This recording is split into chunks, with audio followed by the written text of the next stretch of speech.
con el 19, Barragán. Número 21, Andrés Gómez. Con el 23, Otamendi. Y con el número 31, Gallá. Suplentes, 13, Joel. Con el 2, Joao Cancelo. Número 3, Rubén Neto. Con el 6, Orbán. Número 7, Álvaro Negredo. Con el 15, Enzo Pérez. Y con el número 20, Rodrigo de Paul. Entrenador, Nuno Espíritu Santo. Y por el Real Madrid Club de Fútbol, con el 1, Iker. Número 17, Álvaro. Con el número 3, número 4, Sergio. Con el 5, Fabio. Número 8, Boni. Con el 23, Francisco Alarcón. Número 10, James.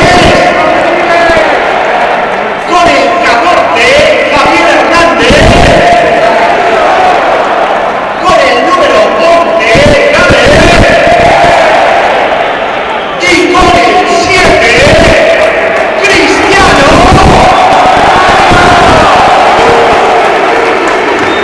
Suplentes, número 13, Eilo. Con el 12, número 15, Dani. Con el 16, Lucas. Con el número 18, número 20.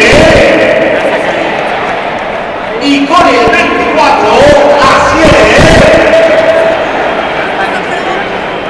Entrenador, Carlos.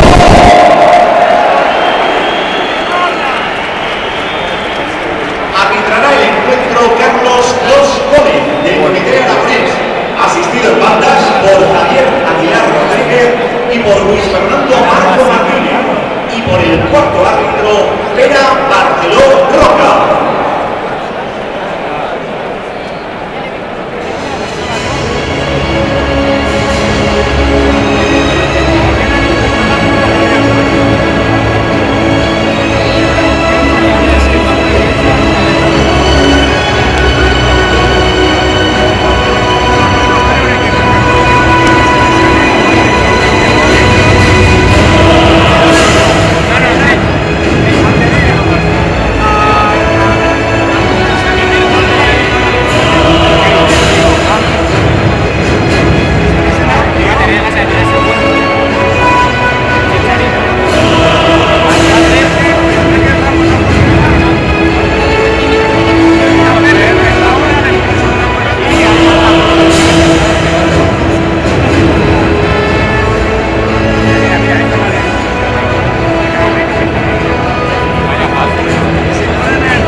continuación, el Santiago Bernabéu guardará un minuto de silencio en memoria de las víctimas del accidente aéreo ocurrido hoy en Sevilla.